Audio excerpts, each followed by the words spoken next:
agradecidos, porque si están aquí en este lugar es por la gran misericordia de Dios. Es por su misericordia que estamos aquí ante su presencia. Bien, esta noche nos corresponde de leer, estudiar, predicar Romanos 9. Romanos 9, y vamos a orar. Vamos a orar primeramente. Los invito a orar, mis hermanos. Padre Santo, bendito Dios, le clamo y le pido, Padre, que en esta hora, Padre, que me corresponde, Dios mío, de hablar de su palabra. Amado Dios, que sea usted, Dios mío, guiando mis labios, mi mente, mi corazón. Que sea usted, Padre, que no sea yo hablando palabras vanas, carnales, Padre, sino que sea usted, Dios mío, hablando a través de mí, Señor. Y que su palabra, Padre Santo, haga nido en cada corazón, Padre. Ayúdenos usted, Padre, en cada momento, en todo lugar y en cada situación. Gracias, Padre, por amarnos. Gracias porque usted ha tenido misericordia de nuestras vidas, Padre. Gracias, Padre, por todo lo que usted hace, Padre. Gracias, Padre, en el nombre de Jesús. Amén y amén.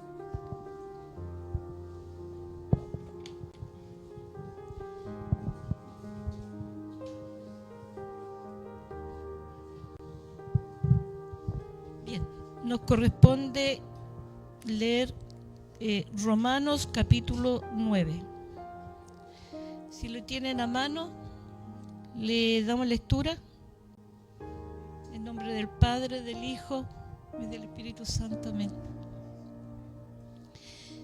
Verdad digo en Cristo, no miento, y mi conciencia me da testimonio en el Espíritu Santo, que tengo gran tristeza y continuo dolor en mi corazón, porque deseara yo mismo ser anatema, separado de Cristo, por amor a mis hermanos, los que son mis parientes según la carne, que son israelitas, de los cuales son la adopción, la gloria, el pacto, la promulgación de la ley, el culto y las promesas, de quienes son los patriarcas, y de los cuales según la carne vino el Cristo, el cual es Dios sobre todas las cosas, bendito por los siglos. Amén. No que la palabra de Dios haya fallado, porque no todos los que descienden de Israel son israelitas, ni por ser descendiente de Abraham son todos hijos, sino en Isaac te será llamada descendencia. Esto es, no los que son hijos, según la carne son los hijos de Dios, sino que los que son hijos según la promesa son contados como descendientes. Porque la palabra de la promesa es esta: por este tiempo vendré y Sara tendrá un hijo. Y no solo esto, sino también cuando Rebeca concibió de uno de Isaac nuestro padre, pues no habían aún nacido, ni habían hecho aún ni bien ni mal, para que el propósito de Dios conforme a la elección permaneciese, no por las obras, sino por el que llama. Se le dijo: el mayor servirá al menor. Como está escrito: a Jacob amé, mas a Esaú aborrecí. ¿Qué pues diremos? ¿Que hay injusticia en Dios? En ninguna manera. Pues a Moisés dice: tendré misericordia del que yo tenga misericordia, y me compadeceré del que yo me compadezca. Así que no depende del que quiere ni del que corre, sino de Dios que tiene misericordia. Porque la Escritura dice a Faraón: para esto mismo te he levantado, para mostrar en ti mi poder, y para que mi nombre sea anunciado por toda la tierra. De manera que de quien quiere tiene misericordia, y al que quiere endurecer, endurece. Pero me dirás: ¿por qué pues inculpa? Porque ¿quién ha resistido a su voluntad? Más bien antes, oh hombre, ¿quién eres tú para que alterques con Dios? ¿Dirá el vaso de barro al que lo formó: ¿por qué me has hecho así? ¿O no tiene potestad el alfarero sobre el barro para hacer de la misma masa un vaso para honra y otro para deshonra? ¿Y qué si Dios, queriendo mostrar su ira y hacer notorio su poder, soportó con mucha paciencia los vasos de ira preparados para destrucción? Y para hacer notoria la riqueza de su gloria, la mostró para con los vasos de misericordia que Él preparó de antemano para gloria, a los cuales también ha llamado, esto es, a nosotros, no solo de los judíos, sino también de los gentiles. Como también en Osea dice: llamaré pueblo mío al que no era mi pueblo, y a la no amada, amada. Y en el lugar donde se les dijo: vosotros no sois pueblo mío, allí serán llamados hijos del Dios viviente. También Isaías clama tocante a Israel: si fuese el número de los hijos de Israel como la arena del mar, tan solo el remanente será salvo. Porque el Señor ejecutará su sentencia sobre la tierra en justicia y con prontitud. Y como antes dijo Isaías: si el Señor de los ejércitos no nos hubiera dejado descendencia, como Sodoma habríamos venido a ser, y a Gomorra seríamos semejante. ¿Qué pues diremos? Que los gentiles que no iban a entrar a la justicia han alcanzado la justicia, es decir, la justicia que es por fe, mas Israel, que iba tras una ley de justicia, no la alcanzó. ¿Por qué? Porque iban tras ella no por fe, sino como por obra de la ley, pues tropezaron en la piedra de tropiezo, como está escrito: he aquí pongo en Sión piedra de tropiezo y roca de caída, y el que creyere en él no será avergonzado. Amén. Tenemos en el capítulo anterior el último versículo, donde Pablo está muy animado, muy contento, por así decirlo, donde dice: ni lo alto, ni lo profundo, ni ninguna otra cosa creado nos podrá separar del amor de Dios, que es en Cristo Jesús, Señor nuestro. Que nada nos podrá separar de Él. Pero aquí en el capítulo 9, Pablo tiene una gran tristeza. ¿Verdad digo? En Cristo no miento, dice, no miento, y mi conciencia me da testimonio en el Espíritu Santo que tengo gran tristeza y continuo dolor en mi corazón. Una gran tristeza, un gran dolor. Y dice que él mismo deseara ser anatema, es decir, apartado de Cristo, por amor a sus hermanos, a sus parientes, a su raza, a su pueblo. Él mismo deseara ser hasta una persona apartada de Dios. Anatema significa apartado o maldito, ¿ya? Apartado de Dios, para, si eso fuera posible, para él salvar a su pueblo, a los israelitas. Es decir, si él pudiera hasta morir por sus hermanos con tal que ellos se entendieran, que entendieran la realidad, que abrieran sus ojos y se dieran cuenta que ellos eran el pueblo elegido por Dios. Un pueblo elegido, ¿ya? Un pueblo que Dios había adoptó, ¿ya? De donde viene la adopción, la gloria de Dios, el pacto que Dios hizo con ellos, la promulgación de la ley, el culto, las promesas, de donde vienen los patriarcas.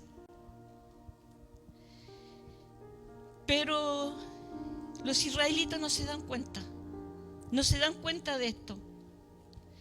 No se dan cuenta que el Cristo que estuvo con ellos era el Mesías prometido. No abren sus ojos, no ven eso. Cuando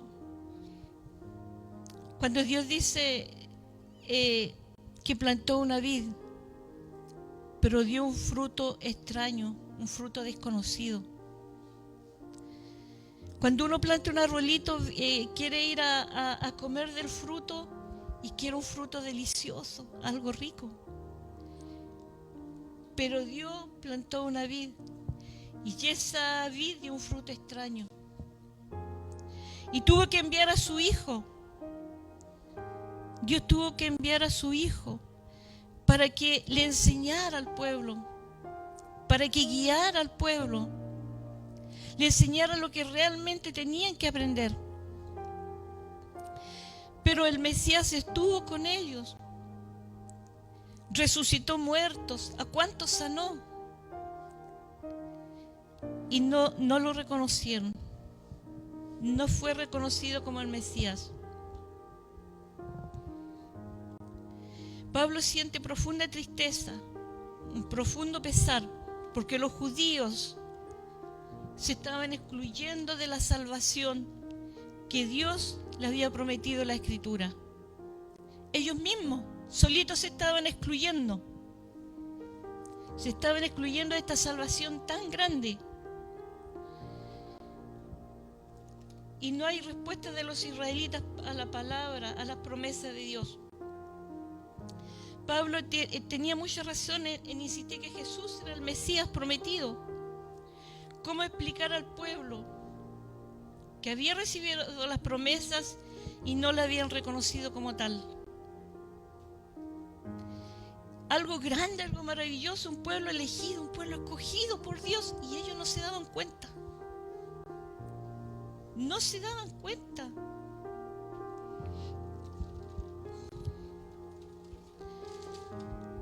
Y hasta el día de hoy, mis hermanos, porque los israelitas recién están abriendo los ojos.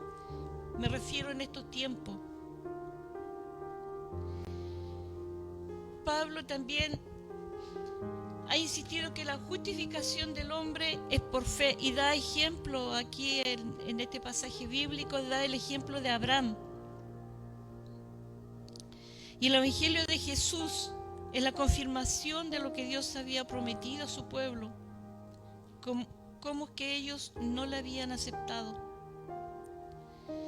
Da el ejemplo de Abraham, que Abraham fue un varón de fe, que Abraham, cuando se le dijo igual que iban a tener un hijo, bueno, Sara no lo creyó en un principio, no lo creyó. Y de hecho le dijo que tuviera un hijo con su sierva Agar. Pero Dios sí le dio un hijo, porque Dios le dijo que en Isaac le sería llamada descendencia. En el hijo que iba a tener con su esposa, con Sara. Pero como ellos no habían creído, bueno, era un poco, en realidad todos somos un poco incrédulos. ¿Para qué vamos a...? Si le dijeran a una persona de 80 años, un esposo de 90 años que van a tener un hijo, uno pensaría que extraño, ¿verdad? Qué extraño. Pero si Dios les dio un hijo, Dios les dio un hijo y su hijo fue Isaac. Ismael pertenecía a los países árabes. Con Sétura también tuvo hijos. Entonces no todos los que son israelitas o no todos los que descienden de Israel son israelitas. No es que la palabra o la promesa de Dios haya fallado, porque Dios es Dios y Él sabe y conoce todas las cosas. No todos los que son nacidos en Israel son israelitas, y no todos los descendientes de Israel, es decir, de Jacob, son israelitas, sino que en Isaac fue llamada la descendencia prometida, el hijo que tuvo Isaac con Rebeca, que tuvo a Jacob y Esaú. Y Dios eligió a Jacob. No que haya despreciado a Esaú, pero Dios conoce los corazones. Jacob era el que le ayudaba en casa a la mamá. Era un joven tranquilo, le ayudaba en casa a su madre. Y Esaú salía a buscar la casa para el alimento, ¿verdad? Salía a cazar. Y Dios conocía el corazón de ambos. Inclusive cuando estaban en el vientre mismo, Rebeca fue a consultar por Dios, fue a consultar a Dios por sus hijos, y ahí desde el vientre mismo ya había una división. Y Dios sabía quién era quién. Dios del vientre mismo nos conoce. Conoce lo que vamos a hacer, cómo vamos a hacer, cómo va a ser nuestro carácter. Conoce si le vamos a servir o no, si vamos a ser duros de corazón o no. ¿Cómo vamos a hacer? Él nos conoce.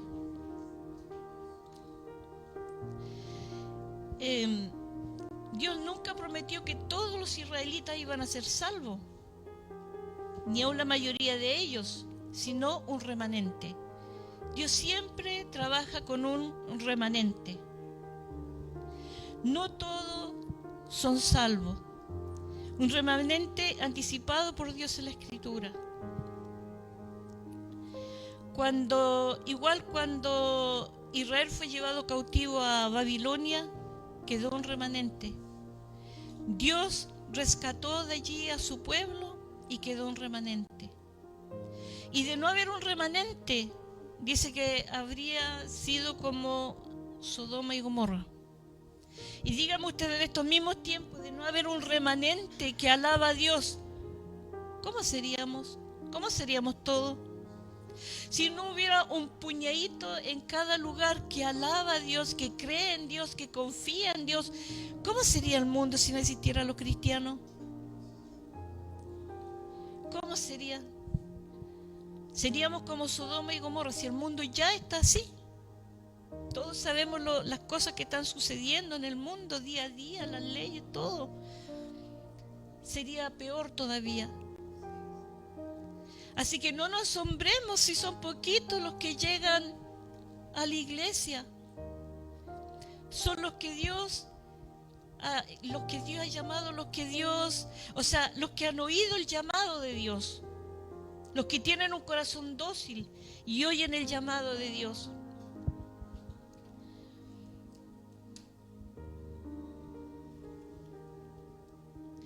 ¿Qué diremos? ¿Hay injusticia en Dios? En ninguna manera, de ninguna manera. Pues a Moisés dice: tendré misericordia de quien yo tenga misericordia y me compadeceré del que yo me compadezca. ¿Será injusto Dios cuando dice eso? De ninguna manera. Por algo es Dios.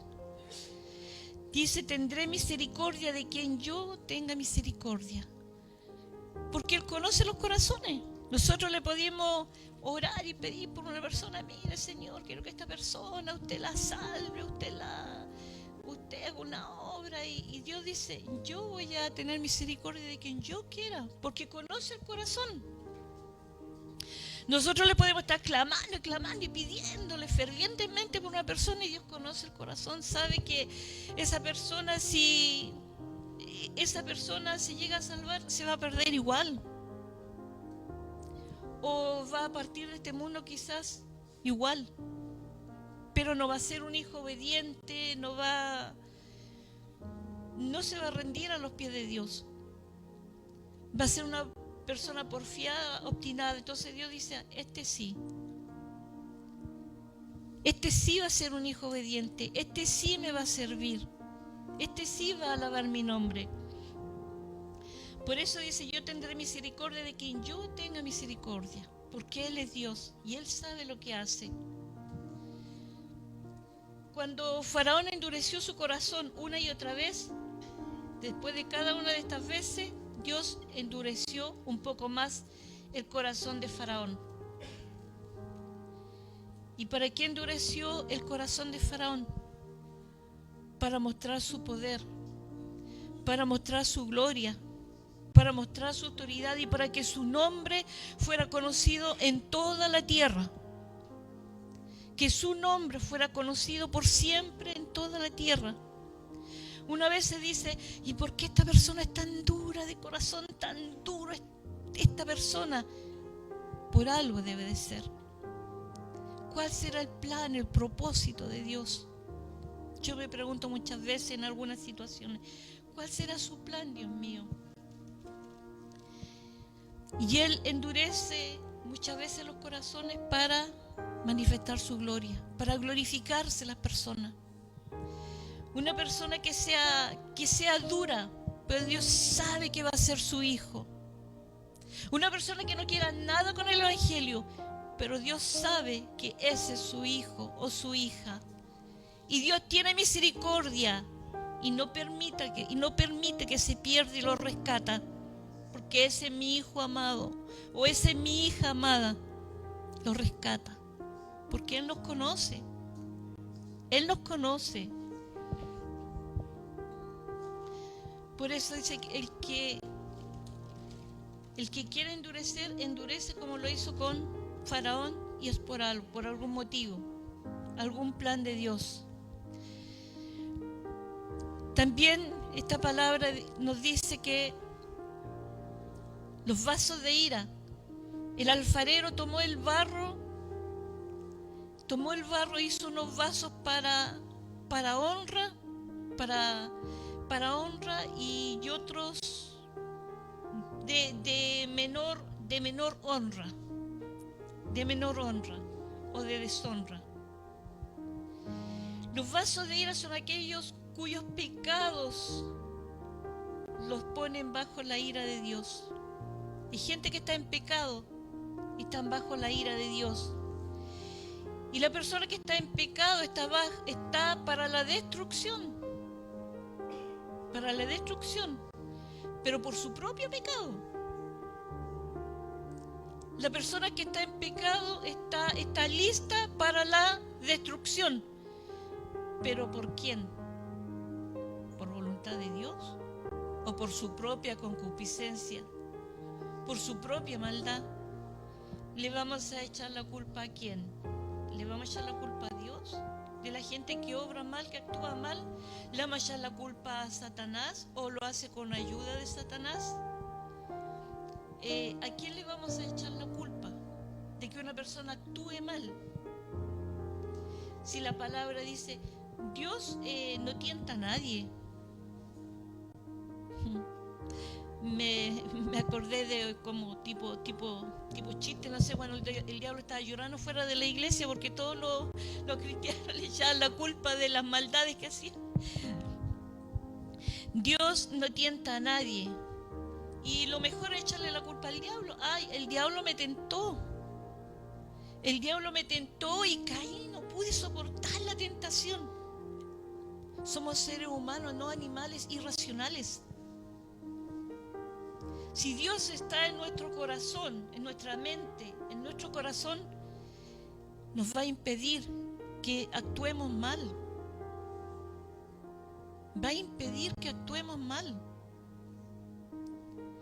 Es el freno que tiene el cristiano de no hacer lo malo, lo incorrecto, lo que Dios nos prohíbe, lo que Dios nos da en su ley.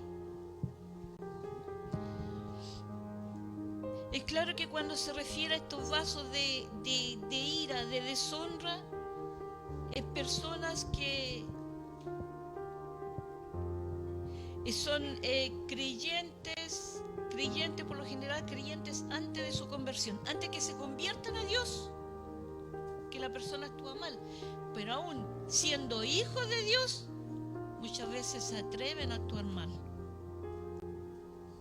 Entonces Dios no está llenando el vaso, el corazón. Si la persona se atreve a hacer lo malo, porque no está llenando el vaso. La persona que conversa aún y está en maldad, bueno, cuando Dios toque su corazón va a cambiar.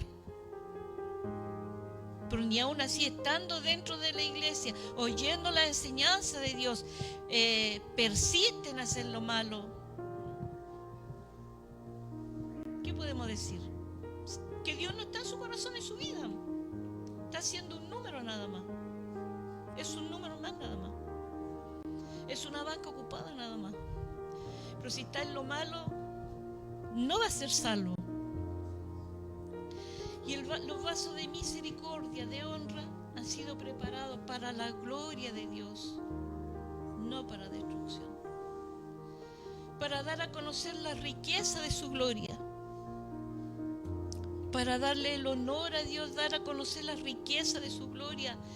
Su palabra, que es la que nos enseña, nos guía. Para dar a conocer esa riqueza a sus hijos. Vemos en los últimos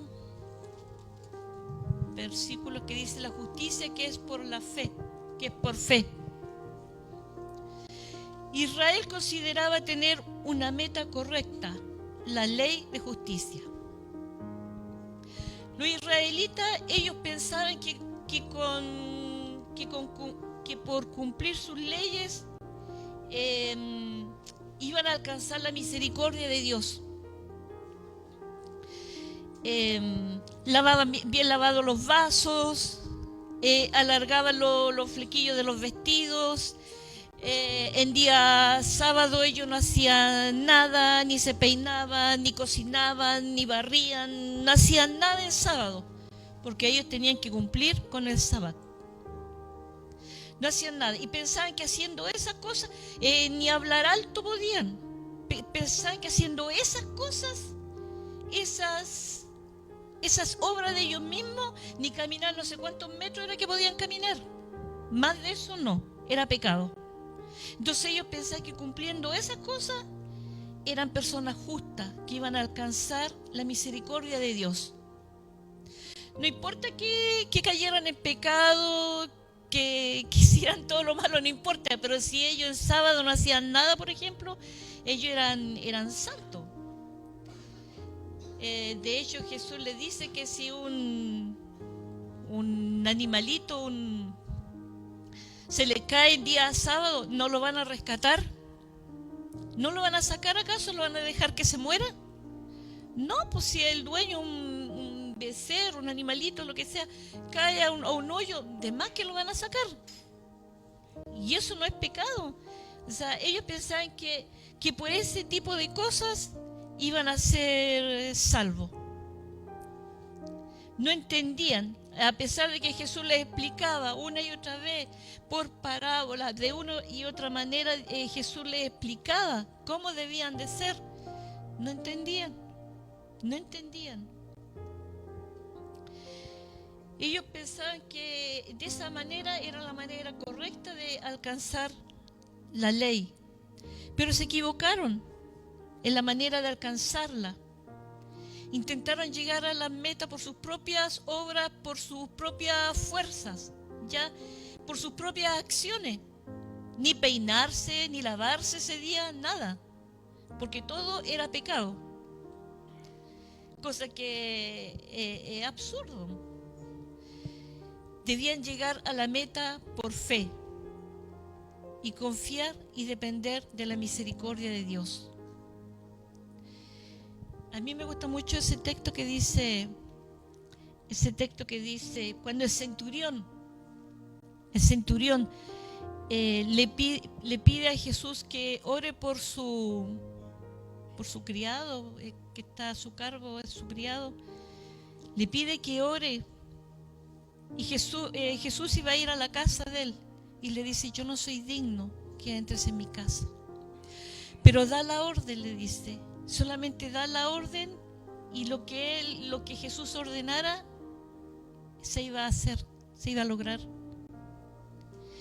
Y Jesús le dice que nunca he encontrado tanta fe, he hallado tanta fe en Israel como la de aquel centurión. Y así de muchos más gentiles que creyeron en Dios, creyeron en la misericordia de Dios. Los gentiles sí creyeron, abrieron los ojos y creyeron en Dios. Fueron obedientes. Hay muchos en la Biblia, como Cornelio, en fin, hay muchos que amaban la palabra de Dios y creían en Dios. Y se reunían para orar, alabar a Dios. Y creían en los milagros, en las maravillas de Dios. Al aceptar el Evangelio de los gentiles, han alcanzado de manera sorprendente la justicia que procede de la fe. Nosotros mismos somos los gentiles. Nosotros somos los gentiles. No vimos a Jesús físicamente. ¿Y han pasado cuántos años? Más de 2000 años. Han pasado más de 2000 años y nosotros, los gentiles, creemos en Él. Confiamos en Él.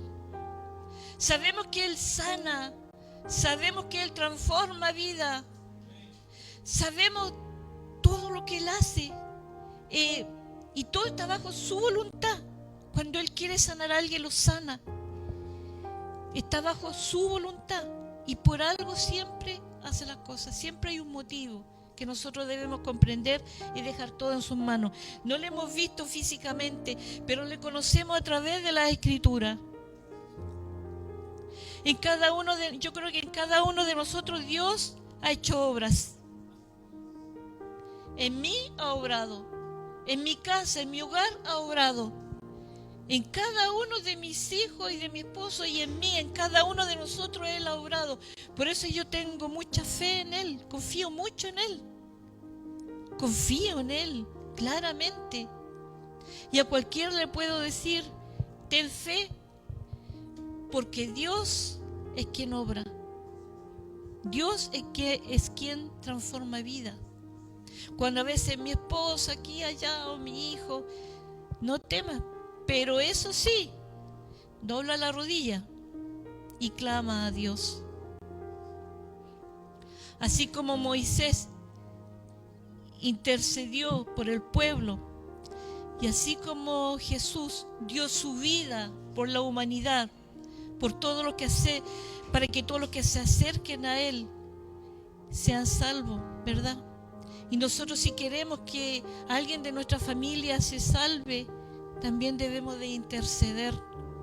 Debemos de doblar la rodilla con fe.